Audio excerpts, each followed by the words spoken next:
Welcome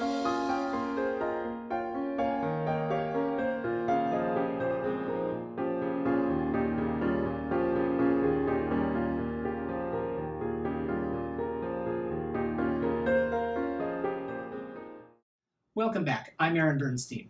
We've spent the past several videos learning about major scales, but as you know, that's only one of many different types of scale that's used in music. So in this video, I'm going to introduce you to minor scales. And right off the bat, you can tell the difference between major and minor. Minor scales tend to produce music that's more somber. So break out the tissues of dark chocolate and let's get started.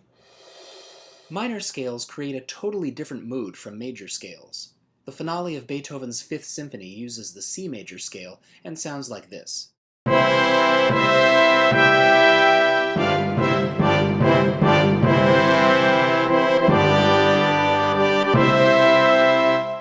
You can obviously hear how bright and uplifting it is.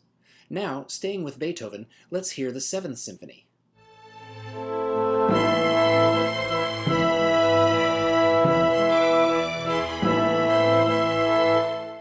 This one uses the A minor scale, and it's a lot more somber and grim. So this is the most apparent difference between major and minor scales. Now we'll learn how to turn a major scale into minor. Let's start with a C major scale. By now, you're familiar with the solfege. Do, re, mi, fa, sol, la, ti, do. The red notes are the half steps. Remember that in any major scale, mi, fa, the third and fourth notes, and ti, do, the last two notes, are the only half steps. And this particular arrangement of whole and half steps is what creates a major scale. Now we'll turn this C major scale into C minor. We take the third, the sixth, and the seventh notes and bring them down a half step. The third note is E, and we lower that to E flat. The sixth note is A, and that goes down to A flat. And finally, we lower the seventh note, B, down to B flat. Now you have a C minor scale, and here's how it sounds.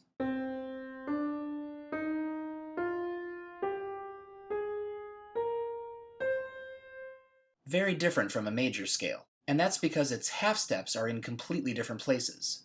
Back to C major for a moment. When we move mi, our third note, down, we have to change its solfege from mi to me. When we lower our sixth note, la, it becomes lay. And the seventh note, ti, becomes te. There's our minor scale again, and the new solfege is do, re, mi, fa, sol, la, te, do. Look at where the half steps are now. Our third and fourth notes, and our seventh and last notes, are no longer half steps. So let's change those colors around. Now the half steps are the second and third notes, re and me, and the fifth and sixth notes, so and lay. Re, me, and so lay. Those are the half steps now. Everything else is whole steps, and we have a natural minor scale. Let's try another one. Here's a G major scale. Notice again, just like all major scales, G major has its half steps at mi, fa, and ti, do. Now we take the third note, mi, and move it down a half step to me. So B becomes B flat. Then the sixth note, la, goes down to lay. So E becomes E flat. And last, we move T, the seventh note, down to te. For this one, we had F sharp and we just moved it down to plain old F. Now we have a G minor scale. Let's change the colors. And now we see the new half steps at re, me, and so lay. How about one more? Let's take E major. There are the half steps at mi, fa, and ti, do. Now we move the third note, mi, down a half step to me. G sharp becomes G. Then down goes the sixth note, la, to lay. C sharp becomes C. And last, our seventh note, T, becomes te. D sharp goes down to D. And we change the colors to show where the half steps are, and once again, they're at re, me, and so lay. And now we have E natural minor. So to recap, you can turn any major scale into natural minor by taking the third, sixth, and seventh notes and moving them down a half step. Mi becomes me, la becomes lay, and ti becomes te. That gives you what we call parallel scales, parallel minor, parallel major, both with the same Do starting note. So, for example, C minor is the parallel minor scale of C major. Same tonic, but different notes for both scales.